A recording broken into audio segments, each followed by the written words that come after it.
Good morning everybody. I'm doctor Ayodhyarke psychiatrist Vijayawada. నమస్తే. కొంతమంది అడుగుతుంటారు, సార్ మీరు ఓసిడి అబ్సెషన్స్ అనేవి ఆ, ఆలోచనలు ఇప్పుడు మేము కూడా రకరకాల ఆలోచనలు వస్తుంటాయి, ఒక్కోసారి విపరీతంగా వస్తుంటాయి.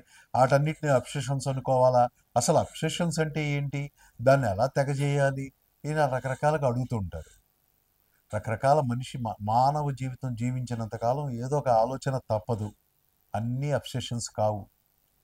అబ్సెషన్స్ అంటే ఏంటి అంటే పదే పదే వద్దనుకున్న అనాలోచితంగా అవాంఛితంగా రిపిటేటివ్గా పదే పదే తిరగబెట్టి అవే ఆలోచనలు మనస్సులోకి వస్తూ మనసును ఇబ్బందికి గురి చేసే ఆలోచనల్ని అబ్సెషన్స్ అంటాము.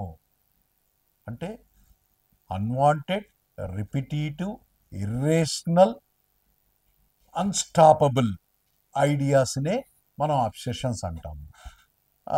అది అంటే ఇప్పుడు ఒక వ్యక్తి తను చేతులు కడుక్కున్నా కూడా నేను కడుక్కున్నానో లేదో, మళ్ళీ ఏమన్నా అంటుకుందేమో మళ్ళీ కడుక్కోవటం, మళ్ళీ వచ్చాక మళ్ళీ ఇంకేమన్నా తగిలిందేమో, ఇందాక సోప్ పెట్టేటప్పుడు మళ్ళీ ఏదైనా చేతికి ఏదైనా ఖరాబ్ అయిందేమో మళ్ళీ కడుక్కోవటం. ఈ రకంగా పదే పదే ఆ ఆలోచనలు వస్తుంటాయి, పదే పదే చేస్తూ ఉంటారు. దానికి ఈ అబ్సెషన్స్కి తోడు కొంతమందిలో ఇలాంటి కంపల్షన్స్ అంటే ఆ వాషింగ్ లాంటివి జరుగుతూనే ఉంటాయి. కొంతమందికి ఏమో ఇందాక లెక్క పెడుతూ ఉంటాడు, 81, 82, 83. అవును, ఇందాక 82 కరెక్ట్గా లెక్క పెట్టానా? మళ్ళీ 1 నుండి లెక్క పెడతాడు. మళ్ళీ ఏదో అనుమానం వస్తుంది. అంటే డౌటింగ్ అండ్ చెకింగ్ అలా చెక్ చేస్తుంటారు. కొంతమంది రాత్రి 2 గంటల దాకా కూడా తలుపు వేసానా లేదా, గడేసానా లేదా, అడ్డగడేసానా లేదా, తాళం వేసానా లేదా, ఇక అలా రాత్రి దాకా మొత్తం ఎన్నిసార్లు చూస్తూనే ఉంటారు ఆ మెయిన్ డోర్ని, లేకపోతే దొంగలు పడి దోచుకుపోతారని.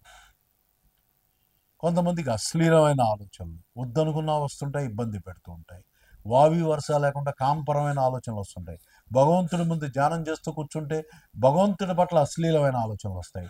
అమ్మో ఇదేంట్రా దారుణం అని చెప్పి బాధపడిపోతారు, బీతిల్లిపోతారు, ఏడుస్తారు.